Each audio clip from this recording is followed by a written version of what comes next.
केंद्रीय गृह मंत्रालय ने राज्यों और केंद्र शासित प्रदेशों को एक चिट्ठी भेजी है। इस चिट्ठी का मजमून सुनकर आप चौंक जाएंगे। चिट्ठी में कहा गया है कि दहेज विरोधी कानून की धारा 498A का दुरुपयोग रोका जाए और इसे अंतिम हथियार की तरह इस्तेमाल किया जाए। चिट्ठी से साफ जाहिर है सरकार इस कानून के बेजा इस्तेमाल को लेकर चिंतित है और उसकी मंशा इस कानून में संशोधन की भी है।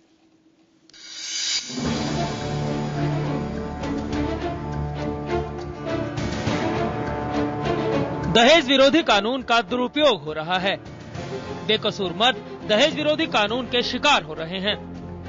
पत्नी की शिकायत पर पति के रिश्तेदार बेवजह जेल भी जा रहे हैं। बदले की भावना से भी दहेज विरोधी कानून का इस्तेमाल हो रहा है।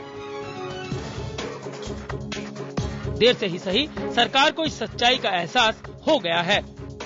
लिहाजा धारा 498A का दुरुपयोग रोकने के लिए गृह मंत्रालय ने अपनी चिंता जाहिर कर दी है। इस सिलसिले में गृह मंत्रालय ने राज्य के मुख्य सचिवों और पुलिस प्रमुखों को चिट्ठी लिखी है। चिट्ठी में कहा गया है, विवाह से जुड़ी प्रताड़ना की शिकायतों पर धारा 498A के तहत गिरफ्तारी आखिरी कदम होना चाहिए। देखा गया है कि आरोपी पति के परिवार के सभी सदस्यों को गिरफ्तार कर लिया गया, भले ही उन्होंने पत्नी पर कोई अत्याचार न किया हो। कभी कभी इस कानून का इस्तेमाल सिर्फ निजी दुश्मनी निकालने के लिए किया गया।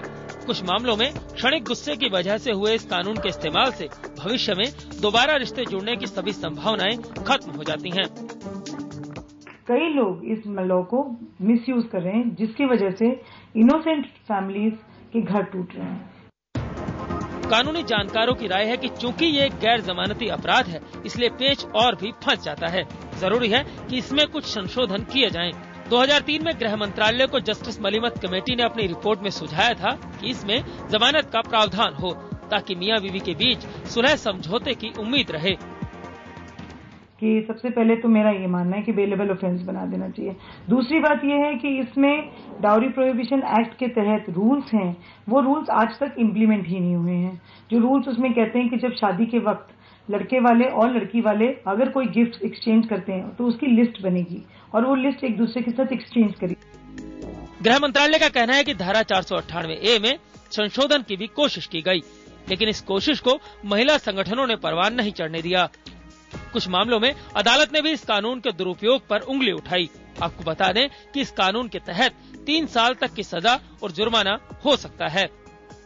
इसमें कोई शक नहीं कि दहेज उत्पीड़न आज भी हमारे समाज की एक हकीकत है, लेकिन अब वक्त आ गया है कि दहेज विरोधी कानून को इतना संतुलित बनाया जाए, जहां एक तरफ तो महिलाओं की सुरक्षा हो तो दूसरी तरफ बेकसूर लोग भी परेशान न हो।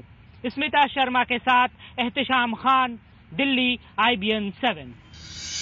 हमारा आज का एजेंडा है, कानून के जरिए महिलाओं पर होने वाले अत्याचार को रोकना चाहिए, लेकिन बेकसूरों को ब्लैकमेल नहीं किया जाना चाहिए। आप भी दे सकते हैं अपनी राय IBNखबर.com पर। हमें आपकी राय का इंतजार रहेगा और हम आपकी राय को अपने प्रोग्राम के अंत में दिखाएंगे। लेकिन इस पूरे मसले पर बात करने के लिए हमारे साथ इस वक्त मेन सेल के संस्थापक और उपाध्यक्ष RP चुग, साथ ही हमारे साथ रंजना कुमारी जी और कानून की जानकार और वरिष्ठ वकील कामिनी जायसवाल। आप लोगों का स्वागत है। रंजना जी, क्या यह हकीकत है कि इस कानून का दुरुपयोग होता है?